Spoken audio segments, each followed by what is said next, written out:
وہ اللہ ہی تو ہے جو دل کی خاموشی کو بھی سمجھ لیتا ہے۔ رشتوں کو کچھ اس طرح بچا لیا کرو، کبھی مان لیا کرو، کبھی منا لیا کرو۔ زندگی میں ایسے شخص کا ہونا بہت ضروری ہے جس کو دل کا حال سنانے میں لفظوں کی ضرورت نہ پڑے۔ محبتیں پانے والے خوش قسمت نہیں ہوتے، بلکہ انہیں سنبھال کر رکھنے والے زیادہ خوش قسمت ہوتے ہیں۔ اپنے خلاف باتیں سن کر حوصلہ نہ ہارو، شور کھلاڑی نہیں تماشائی کیا کرتے ہیں۔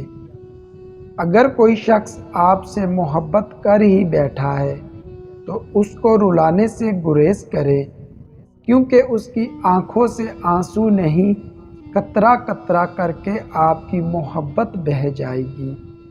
زندگی میں اس وقت ہم بے بس ہوتے ہیں جب ہم چاہ کر بھی اپنے آپ کو ثابت نہیں کر پاتے۔ خاموش رہنا دب جانے کی علامت نہیں ہے، ترجیحات کا فرق ہے۔ ہر بات اور ہر بندہ جواب کا مستحق نہیں ہوتا۔ کبھی ہم کسی کی اور کبھی نہ کبھی کوئی ہماری جگہ لے ہی لیتا ہے۔ یہی زندگی کا اصل حقیقت ہے۔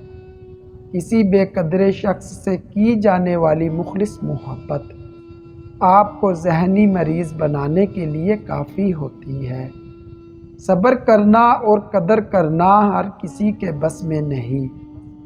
وقت گزرنے کے بعد اندازہ ہو ہی جاتا ہے کہ خاموشی اور تنہائی بہتر تھی مطلبی لوگوں سے۔ سب کچھ کرو، برا بھلا کہہ دو، مگر یاد رکھو دو راہ پر لا کر کسی کا ساتھ مت چھوڑو، بندہ بے بس ہو جاتا ہے۔ اگر آپ صحیح ہیں تو کچھ بھی ثابت کرنے کی ضرورت نہیں، بس صحیح بنے رہے، وقت خود گواہی دے گا۔ اچھے ہوتے ہیں ہم جیسے برے لوگ، کم سے کم اچھا ہونے کا دکھاوا تو نہیں کرتے۔ کچھ لوگ کتنے عجیب ہوتے ہیں، اوپر سے خاموش، اندر سے پوری کتاب، اور بہت کم لوگ ہوتے ہیں جو اس کتاب کو پڑھ سکتے ہیں۔ لوگ عجیب ہوتے ہیں، غلط ثابت ہونے پر معافی نہیں مانگتے، رابطے توڑ لیتے ہیں۔ امید کم رکھو، مایوسی کم ہوگی۔